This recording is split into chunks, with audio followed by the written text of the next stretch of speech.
yo creo que el papel de los grupos de pacientes ha sido un papel similar al que han podido tener en otros países de Europa. Y un poco lo que yo llevo 8 años involucrado en grupos de pacientes. Durante estos 8 años he podido ver una cierta transformación en los grupos de pacientes. Hace 8 o 10 años el principal foco de los grupos de pacientes era hacer actividades sociales y hacer actividades de apoyo a los pacientes y sus familiares, y ahora durante los últimos años en este proceso transformativo lo más relevante quizás sea un foco nuevo que algunos grupos de pacientes están haciendo hacia la investigación y el apoyo a la generación de conocimiento científico. Yo creo que eso ahora mismo es lo más relevante que estamos detectando no solo en España sino en otros países de Europa.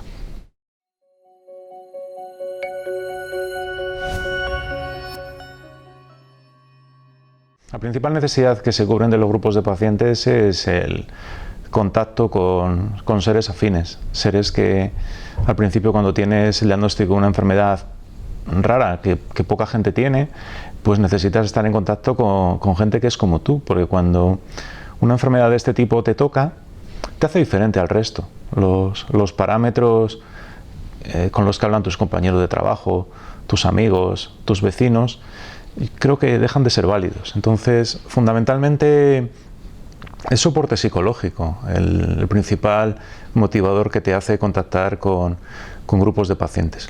Una vez pasado esa primera fase, yo me imagino que difiere un poco de cómo sea cada paciente y lo que busque. Algunos buscan más complicidad a la hora de abordar la enfermedad y otros quieren encontrar afines con un objetivo quizás más en la búsqueda de nuevos tratamientos y nuevas terapias. Es diverso. Yo creo que al principio nos une la necesidad de encontrar gente similar y luego el factor de conexión pues puede ser variable.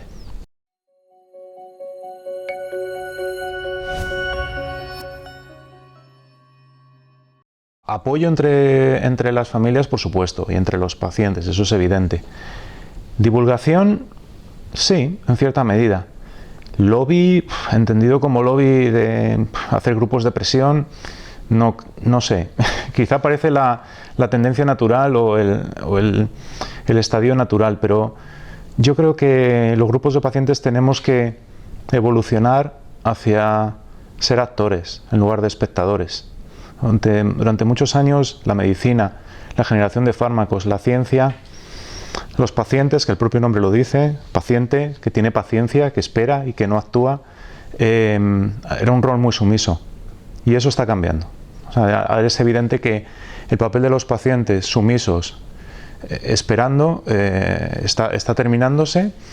Hace unos años nosotros empezamos a abanderar un cierto cambio en la terminología y decíamos que no somos pacientes, somos impacientes, pues no queremos esperar y queremos actuar.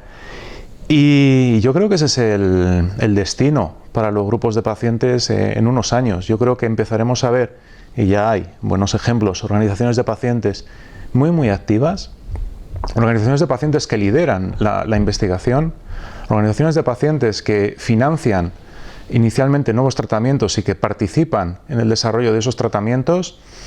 Y yo creo que el futuro reserva un futuro mucho más activo para los grupos de pacientes que lo que han tenido. ¿Cómo será? Pues no lo sabremos, habrá que descubrirlo.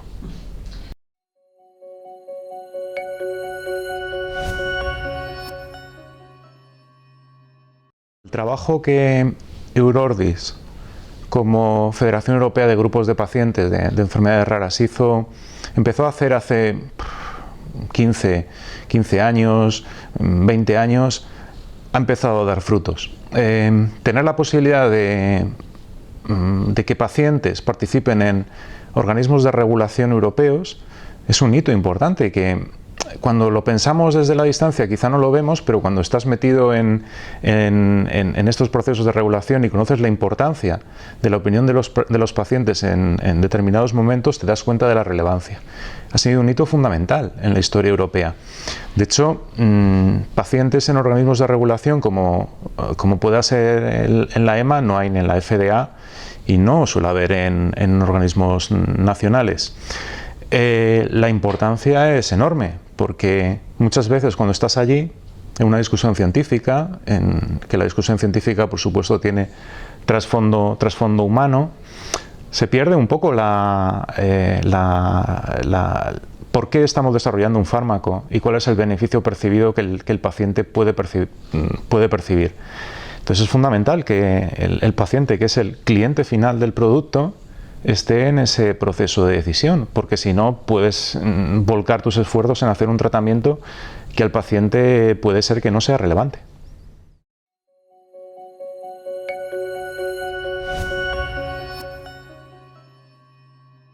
Actualmente ya estamos colaborando con la Agencia Española del Medicamento y tenemos un grupo de trabajo con FEDER, la Federación Española de Enfermedades Raras, en encontrar nuevas formas de colaboración y abrir este proceso nacional a los pacientes. Ya hemos tenido un par de reuniones de trabajo y la idea es trabajar en la dirección de poder incorporar pacientes pues, en la generación de informes de posicionamiento terapéutico y en los propios procesos de evaluación que tiene la Agencia Española del Medicamento. La Agencia Española del Medicamento es muy receptiva a este tipo de iniciativas y yo creo que estamos poniendo los gérmenes de lo que en el futuro será una colaboración más estrecha.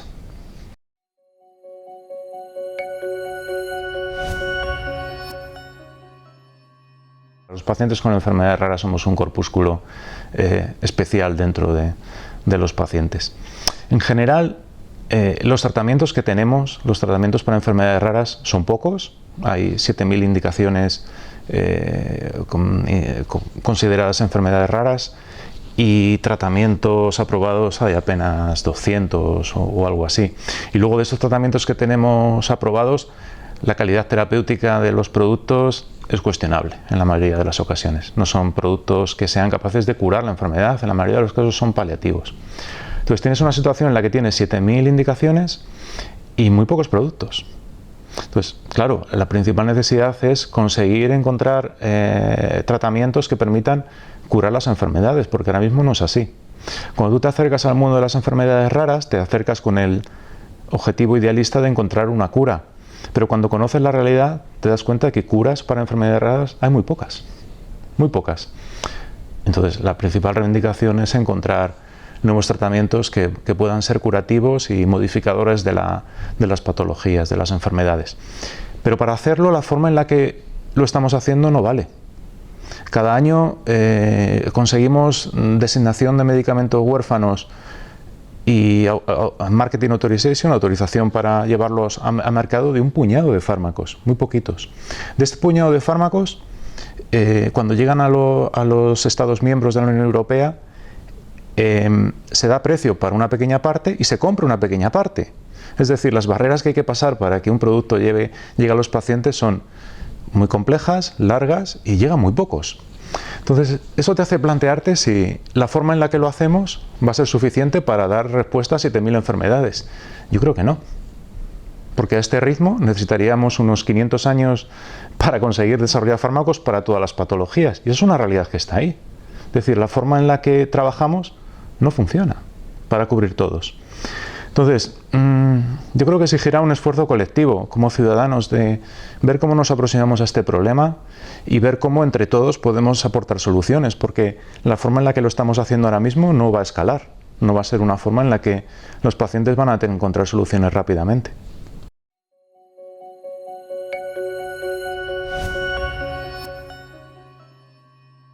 El reconocimiento como mejor organización de pacientes de Europa que recibimos en el 2016 por parte de la Federación Europea de Síndrome de Dravet, por supuesto, es casi la meta inicial, no final, porque todavía tenemos bastante trabajo por hacer, a un trabajo que los europeos iniciamos hace 3 o 4 años. Y parece mentira que en este plazo de tiempo tan pequeño, porque somos una organización extremadamente joven, pues ya seamos 14 países que nos hemos unido por el mismo objetivo, que es encontrar nuevos tratamientos para el síndrome de Dravet. Y indudablemente tener el reconocimiento de la Federación Europea de Enfermedades Raras cuando eres prácticamente una organización bebé, pues nos sentimos particularmente orgullosos. Ha sido el trabajo de de mucha gente en muchos países. Durante este tiempo hemos hecho modelos animales para intentar encontrar fármacos que puedan mejorar los síntomas de la enfermedad. Organizaciones de pacientes han hecho congresos para explicar la importancia del síndrome de Dravet. Otros grupos de pacientes han hecho plataformas de datos para intentar conseguir datos de los pacientes y que estos datos puedan alimentar los procesos de desarrollo.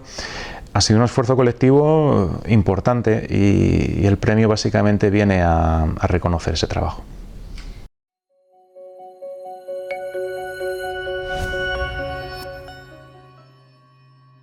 Yo siempre les digo a los grupos de pacientes, hacer un business plan, como se hace en una empresa.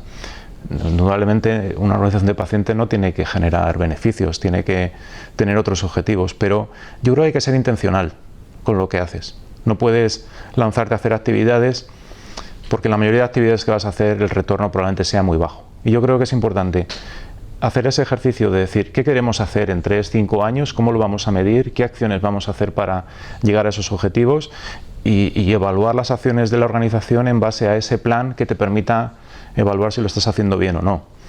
Y luego también plantearse muchas veces cuál es el rol de los grupos de pacientes. Yo creo que ahora mismo en la sociedad en general que se está moviendo a generar industrias del conocimiento, lo más importante que tenemos los pacientes es la información de nuestra patología. El resto es accesorio. El resto de labores que podemos hacer están muy bien, pueden ayudar, pero lo fundamental es recoger la información sobre nuestra patología.